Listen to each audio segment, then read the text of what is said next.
Hey guys, it's Julian here, and today I'm going to be showing you how to make music like Tycho. So this one's been requested a ton, and yeah, here it is. So as usual, you can get the project file and samples from this video in the description, as well as if you're a patron on my Patreon, check there because they'll be available. And let's get started. So the first sound I have here is this little sine wavy ARP thing. It sounds like this.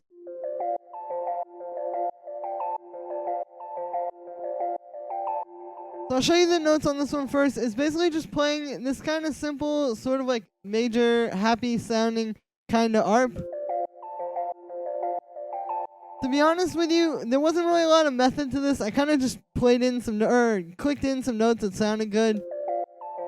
And yeah, with this one, it's really more about just kind of like having that sort of like upbeat, happy, but not like cheesy happy, like happy in the most, I guess, stylish way possible, if that makes any sense. And yeah, so then for the synth sound on that one, I made it with analog. What we've got here is I just have a sine wave. You can see I've got a very small amount of a pitch envelope on there, so you might be able to hear this. If I turn it off, you can hear that's a lot flatter and softer sounding, but when I start to bring this in, I believe I had it at 50%. It just adds a little bit more, like, not like clickiness per se, but like a bit more of an attack to the start of the sound. So then I have the amp envelope set like this, just kind of like a plucky sort of thing. And then I've got a little bit of vibrato here. So this is just giving it that pitch drift. If I turn it off, you can see it just kind of helps to bring it to life and make it sound a little bit more like an analog kind of synth. So then after that, I've got a bit of saturation, and this is where most of the sound is happening. So I was trying to get like that kind of sine wavy sound that you hear in tracks like Awake, where it's just got like, yeah, that really, really beautiful kind of like saturated sine wave. And so this is basically how you do it. So I'll show you what this sounds like just coming out of analog, and I'll turn these effects off as well. So you can hear, yeah, it's just like a basic sine wave, but then when we add the saturator, you can hear it just gives it that like delicate little bit of distortion on top. So that's the key here. Is just get like a sine wave and then put it into like a pretty, I won't say mild saturator, but like a saturator or any kind of saturation and distortion that isn't like blowing it way out, but just kind of giving it like that delicate extra little touch of it on top. So the way I did this here is just by using a bit of drive, and then I've got the wave shaper set like that. Yeah, just kind of like accentuates it, makes it a little bit bigger sounding. And then the drive is what's giving it that distorted sound. So the next thing I have here is this echo, which sounds like this. So I just have this set to dotted eighth notes, and then you can hear like the rhythm of the melody is kind of playing off of the rhythm of this echo. And that's the goal here. You can hear like it sounds a lot cooler when you add this. I mean, this definitely works on its own, and your parts definitely have to work on their own. But also then when we add the echo, just gives it so much more character. So then after that, I've just got a bit of reverb, giving it some more space. And then finally, I have this auto pan, which is set up to do sort of like this fake sidechain thing. The deal is I didn't want to sidechain anything to the kick because there's this little double hit thing there, which I'll talk about when I get to the kick. But yeah, because of that, sidechaining things to the kick, when it got to that spot, it would just like duck everything out for those 2/8 notes. I thought it would sound weird, so instead I just used this auto pan here, and what I've done is I've just made it mono, so it's just affecting the volume, and then I've set it to the saw wave, and then I've inverted it and set it to quarter notes, and then you get kind of like a quarter note sidechain kind of sound. So that's that little ARP. The next sound we have here is this guitar, which sounds like this.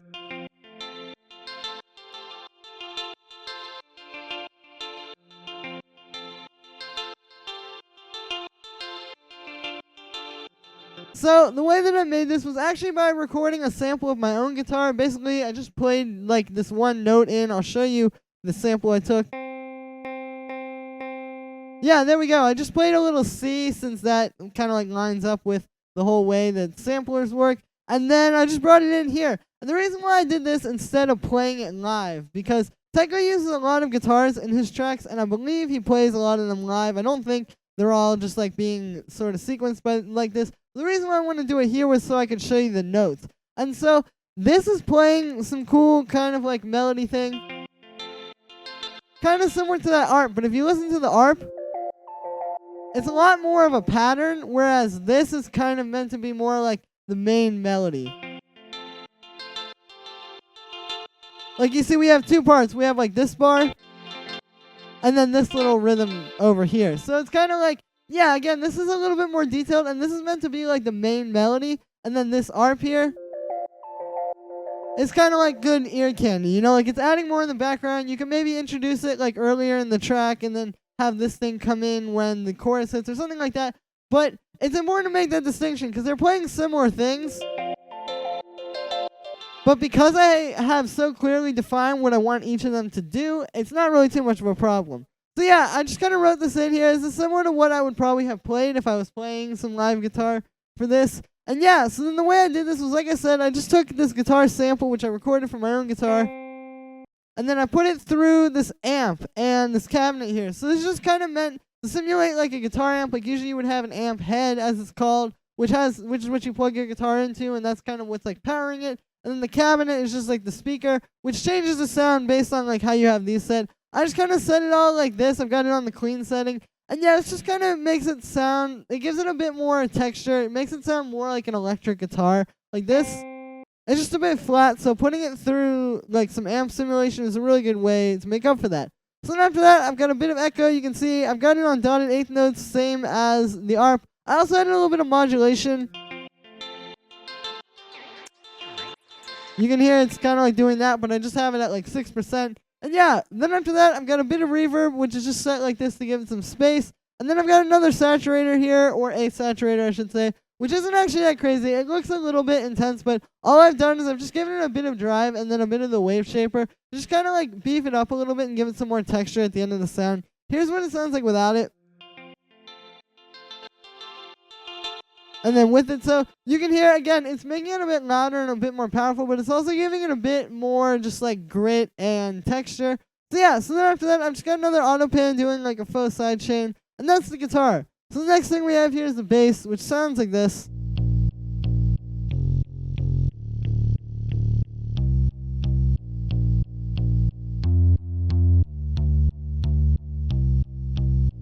This is playing the chord progression. You can see it's just playing like these eighth notes. It's kind of got like that doom, doom, doom, like pumping feel.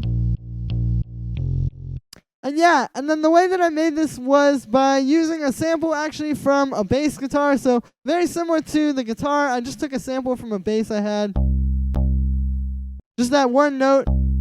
And then I put it in here. Tycho uses these a lot, and it like these kind of pumping eighth note bass lines work really well at like these slower tempos, like at 90 BPM, for example. So yeah, I just kind of brought that in here, and then I have it going through an amp simulator in Ableton, just like I had with that other guitar. I've just got it's the head set like this, and then the cabinet. I've got it on the bass setting. Then after that, I've got a bit of saturation to kind of beef it up and give it some more power. And then finally, I just have an auto pan doing another fake side chain at the end of the chain. So that's really it for the bass. It's pretty simple. Like, it's not that difficult. I'm sure if you've heard Tycho's music, you know, like, you were able to hear that this is usually just like a bass guitar doing this. So yeah, nothing too crazy there. The next thing we have here is this little pad drone thing, which sounds like this. So the way I made this was, I'll show you the notes. It's just playing this A minor chord, which is in the key of the track. The track is in F major, so yeah, A minor fits on top of that. And then this is just kind of playing like this one long drone over top of the whole thing. And so this kind of helps, you know, to give it some more like depth. It's like ear candy. It's like how this ARP up here, like if we turn off this ARP and the drone, this isn't quite as good. Like these little ear candy elements like this really help to just sort of, yeah, make your track like that much stronger, make it work that much better, I guess you would say musically. Like, yeah, it just really helps glue everything together, I feel like. It makes it not just like a boring loop. So the way that I made this sound was using analog. I've just got two saw waves here. You can see I detuned the first one a little bit, or the second one, however you want to see it. And then I've got that going through a bandpass filter, which is set like this. And you can see I've got an LFO on the resonance as well as on the frequency. It's on the resonance a little bit more. So it's just kind of like an extra detail for the sound. Here's what it sounds like without that. So you can hear it's very boring and just kind of flat. But when we add this, it gives it some movement and helps bring it to life, and it just makes it sound that much more interesting. So then I've got the amp envelope set like that, and then the only other thing I've gotten here in analog, is a little bit of vibrato. So similar to like with that ARP, I've just got it on there to kind of give it a bit of movement and like warble. So then after that, I've got this chorus, which is set like this. I believe this is actually the stock settings for Ableton's chorus. I might have changed the amount and the rate a little bit.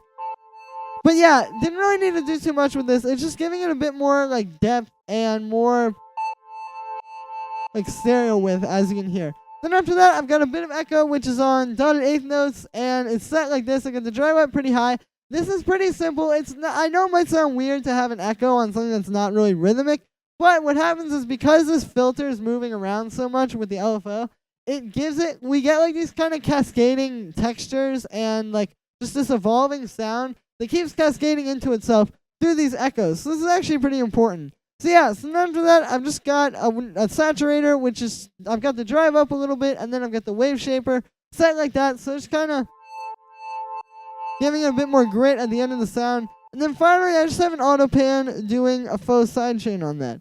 So the next thing we have here are the drums, which all together sound like this.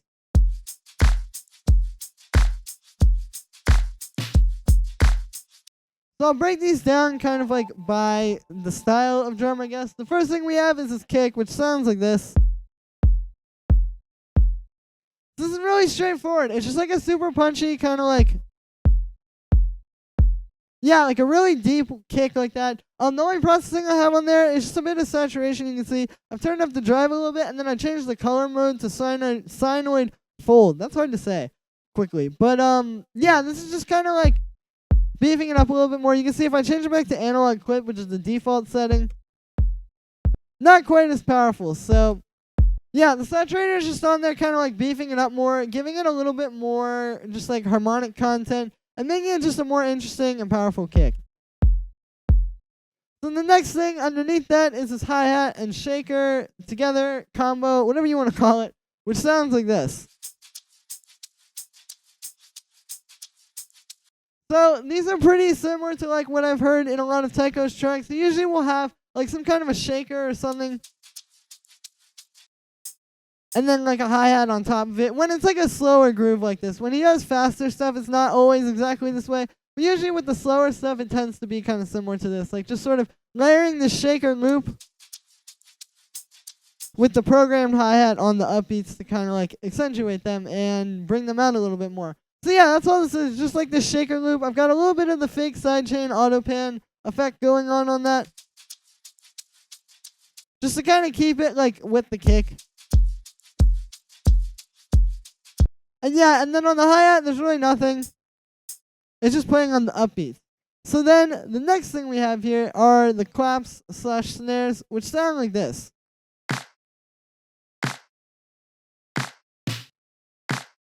So the way that I made these is basically we have like these two layers for the main sort of clap snare thing. The first one is the clap, which sounds like this.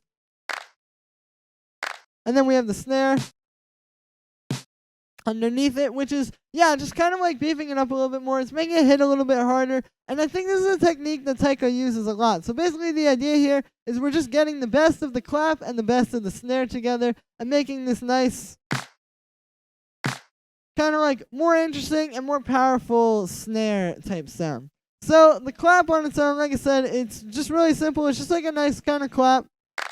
And then I cut out a bit of low end with EQ8 as well. You can also see I moved the clap back a little bit. Since it's like, you can see there are these multiple little peaks on here. And those are kind of like what you're hearing as like the clap. Since there are a few of them here and then these ones here, you can kind of move this behind the beat a little bit and it'll like, you can hear it plays a little bit before that snare, and not only differentiates it from the snare, but it just gives the whole thing a more interesting sound because it's got something like a little bit before the beat, and it's not just perfectly on the grid like the kick is. And yeah, and then on the snare, all I have is, like I said, it's just a simple snare. This one's playing right on the beat, you can see. And then, yeah, I just took the snare sample, and then I high-pass that as well. Cut out the low. With these, it's important to do that because you do want to run a punch around like maybe 200 to 300 to 400 hertz for that, like, you know, boxy snare punch. But a lot of times the snares that sound really good in those ranges and have like a lot of stuff going on in those ranges can be kind of like low end heavy as well. So I'm just cutting that out to make up for it. And the last one we have here is this snare, which just sounds like this. And yeah, it's just really similar to snare 1 actually, but it's just kind of like this extra percussion snare. Like I said, we got that little thing with the kick where it plays the little, like, those 2 8th notes there, and then this just plays right before it. This just gives it some groove, and this is kind of like, if you think of like the drums, the way I was talking about like all the melodic stuff, it's sort of like you have like your main melody thing and then your bass. And then we start bringing in like extra ear candy elements. That's kind of what the snare would be like. This is just sort of an extra little ear candy kind of drum, I guess, that just helps make the whole groove that much smoother and sound a lot better. So, pretty much it for this one. I just want to make this tutorial. I've gotten a lot of requests for this one, and I thought you guys would want to see it. So yeah, so that's going to be it for today, guys. Make sure to let me know what you think of this video in the comments. Make sure to like this video as well as subscribe. Once again, you get the project file and samples and MIDI and presets from this video in the description on my Bandcamp. Or if you're a patron on my Patreon, check there because they'll be available. You can also check out all my social media in the description and on the screen now. I'm going to go. Thank you again, everybody, and I will see you tomorrow with another tutorial.